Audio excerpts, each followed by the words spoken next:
Bud, what were you telling Kell Brook on stage? I don't give a fuck how much he fill up to or he thinks he's going to be massive. I said, I'm going to fill up too. You know, all this stuff that he talking about, he's about to gain weight. Okay, we both about to gain weight. What did that mean?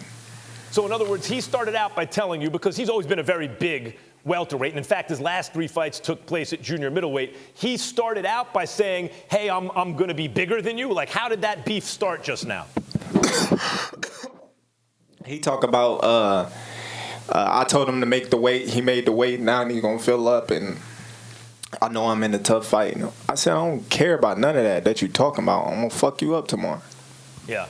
We are on, we're not on premium pay cable, Terence. I know you're in a he got me a little irritated. You got it. You're in a fighting mood. I get it. You never hold, listen, for anyone out there watching, when there's a weigh-in, you never hold a fighter's attitude against them. They have been, and don't take anything they say. I won't take anything you say to me right now personally, Bud, because they are in a fighting mood and they've been starving themselves. And there's Kell Brook. Terence, Kell Brook, welcome to the show. Thank you for joining us. Thanks for having me. So Bud just told us that you started out by saying you were going to have a size advantage by ballooning up in weight after you just made the weight, and that he told you he doesn't care. How did that start, according to you, that beef we just saw on stage? I don't think I started off by saying what size I'm going to blow up to. I think we were talking before that. You know, and I just brought that in. I'm a naturally bigger guy than him.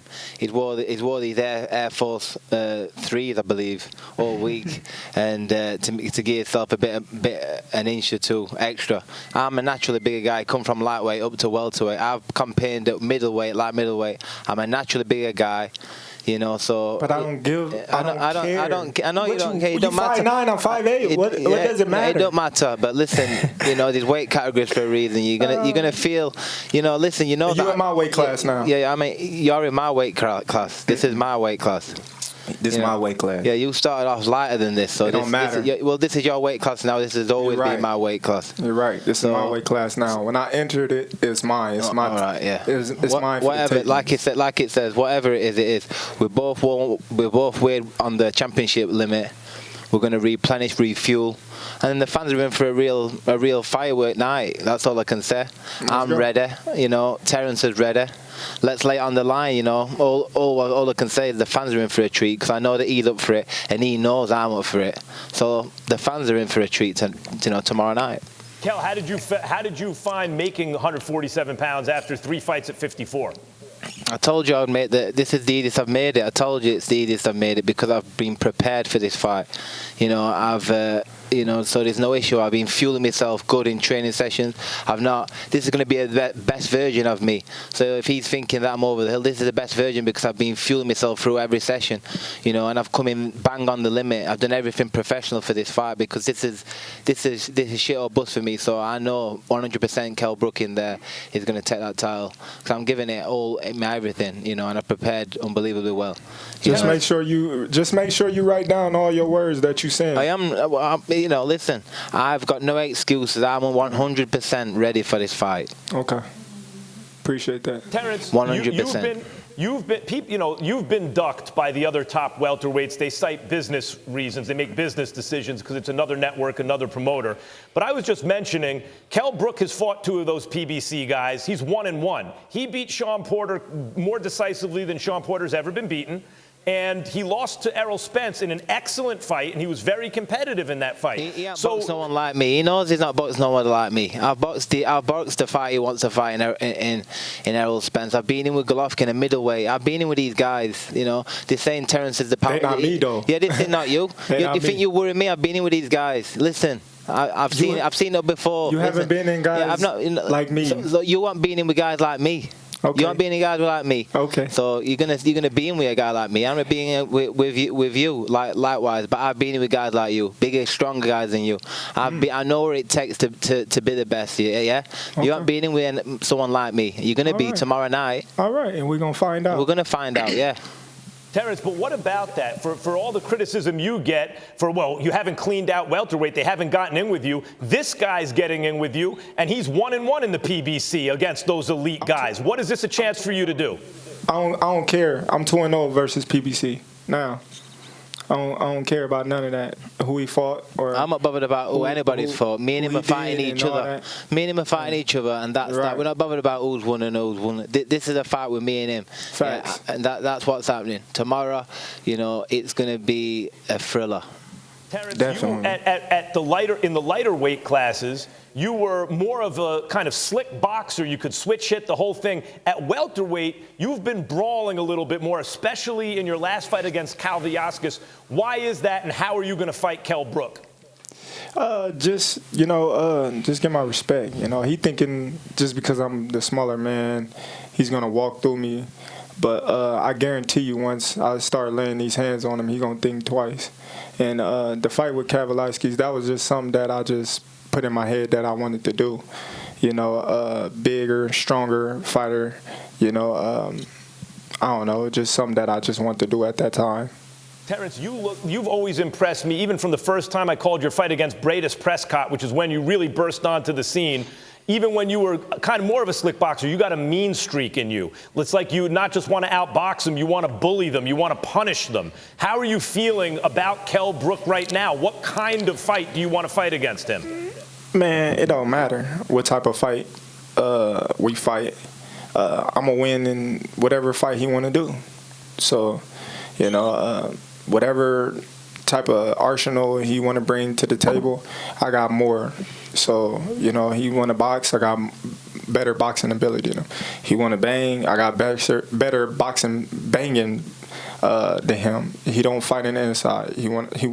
What do he want to do that I can't do better? What do you want to do, Kell? What kind of fight do you want to make? If Terence Crawford is saying however he wants to get down, we get down, what kind of fight's it going to be? Exactly the same. Whatever he wants to do, I'm ready for. I'm ready for anything.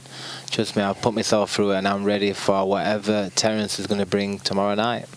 Hold on. Damn, neither one of you guys wants to dictate what fight it's going to be? You're going to leave it up to the other guy? What kind of fight do you guys want to fight?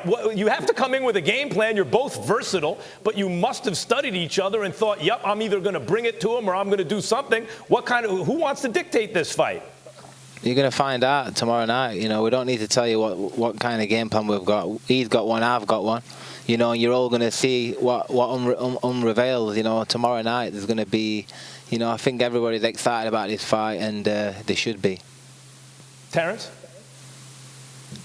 I ain't got nothing to say no more. You got nothing? Well, that's tough for us because we're on TV talking to you right now. I hope you got more to say. My thing is, I didn't say all that I'm gonna say to him. He know what he up against tomorrow. He know that this is one of the toughest fights, if not the toughest fight of his career. I don't believe that he's been in the ring with a fighter like me before. Is it the toughest fight of your career, champ? Because is it? Do you think it is? When you look at Kell Brook, do you think it's the biggest challenge of my professional career? When they put these, he does, yeah. When they put these challengers up against me, they always say the toughest fight of my career. So I don't know if this is going to be the toughest. You can see in my eyes that this is going to be your toughest fight. Your eyes, both of your eyes is messed up. How am I gonna see in your eyes and see if come on, let's be serious. Let's be serious. You know, on, man. Let's be serious. You will know when that bell rings. Well, we shall see. Yeah, we will. Well, we shall see. Kell, he's referring to the fact that against Golovkin, you had one side. I know what you're referring to. But I'm just telling the audience, in case they don't know, that against Golovkin, you had to have essentially surgery on one side of your face, and then after the Spence fight, the other side of your face. And I'm clarifying that for the audience, but also you fought valiantly and took real risks, especially to move up 2 divisions against Triple G, and then again to jump right in after a loss with a guy like Spence. There's no doubt. How do you get over the hump against Terence Crawford, who's on my list the best pound-for-pound fighter in the world, not just put up a good fight, but come away with a win? We're going to see, aren't we? I'm going to fight my heart out tomorrow, and I think that's going to be enough. That's all I can say. It's already written. It's already written what's going to happen. I've put myself through it in training, so we shall see. It is written. Me victorious. No, me victorious. You're right. It is written. Yeah, we'll Why see. Why are you laughing, bud? I don't know. I'm getting more and more, relaxed. I feel good. You're not relaxed, brother. You're not relaxed. You're not relaxed. And tomorrow we shall see. I'm relaxed. Tomorrow we shall see. He don't know me. He don't know me. You know, that's the funny thing. You know, he get to see me and say, "Oh, he's not relaxed," or "He's this." Do I look relaxed? But he don't know what's in store for him tomorrow. Terence, oh, wow. I asked you a bunch throughout the years about pound for pound. Sometimes you play it off like it's not a big deal, but now you have a COVID mask that talks about your pound for pound status. That tells me it is a big deal. Andre Ward brought up the fact that after Lomachenko lost to Lopez, you are now considered more than ever by many, if not most, the #1 pound for pound fighter in the world. What does that mean in this fight? Is it enough to win, or must you look impressive against a 7-1 underdog? Listen, like I said before, and I'm going to say it again, you know, it's just people's opinion. I don't really too much get caught up in the pound for pound and whatnot. Then why do you have a mask that says pound for pound? Because they made it for me, that's why. And that's why. They made it for me and I wore it.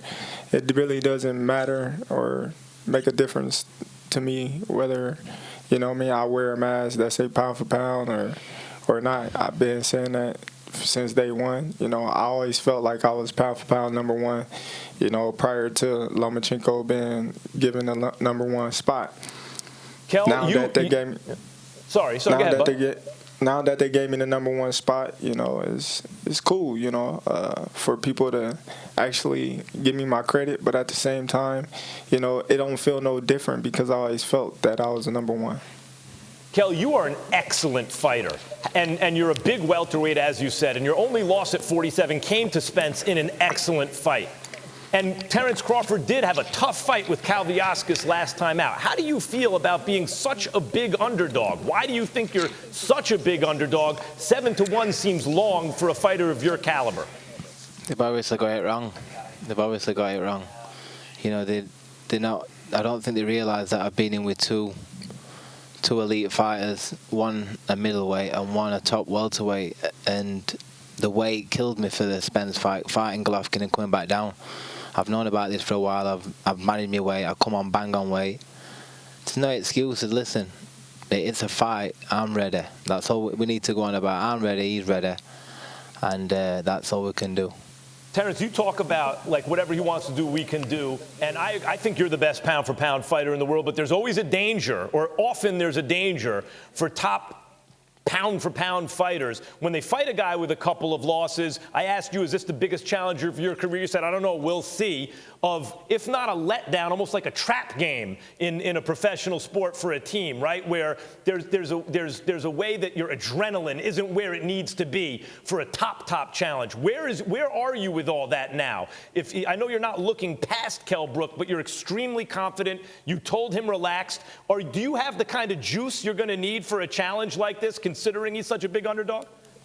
Man, listen, you know, I'm up for each and every fight that's put in front of me. Of course, you know, Kell Brook boosts a lot of adrenaline and spike my energy. He is a great talent, and I can't really take nothing away from him. He is a former champion, and he have done great things in 3 fights that he have had with 3 top fighters. But at the same time, you know, I didn't train my ass off like I normally do, and I did everything that I had to do in training camp. So I'm not really too much focused on Kell Brook. I'm just ready to go out there and display my talent and have fun doing it. Guys, do you have any last words you want to say to each other or the audience before we get out of here? There's nothing more much to say. The talking's done. You know, it's all about getting ready for the fight now, and I'm sure that we're both ready for this one. I'd like everybody to tune in tomorrow and support Team Crawford or Kell Brook, whichever one you support, and watch me put on a tremendous show and retain my WBO welterweight title. Guys, I lied. There's one more question. This is on ESPN. It's not on pay-per-view. It's not on some kind of inaccessible outlet, right, or distribution service. This is, you turn on ESPN where you watch SportsCenter, where you watch Monday Night Football, and you're going to get the welterweight title fight. What kind of fight do we tell fans to expect tomorrow night? Expect fireworks. Expect masterclass ringcraft. You know, spite. You're gonna see everything you need to see in a fight like this. You know, so you've got it all. They're gonna see it live tomorrow night. Bud? Fireworks. 4th of July fireworks. Well, I can't wait. Terence Crawford, Kell Brook, always great talking to both of you guys. Always great watching you fight. Cannot wait for tomorrow night. Thank you for joining us. Thanks. There it is. Tomorrow night at 10 p.m. on ESPN.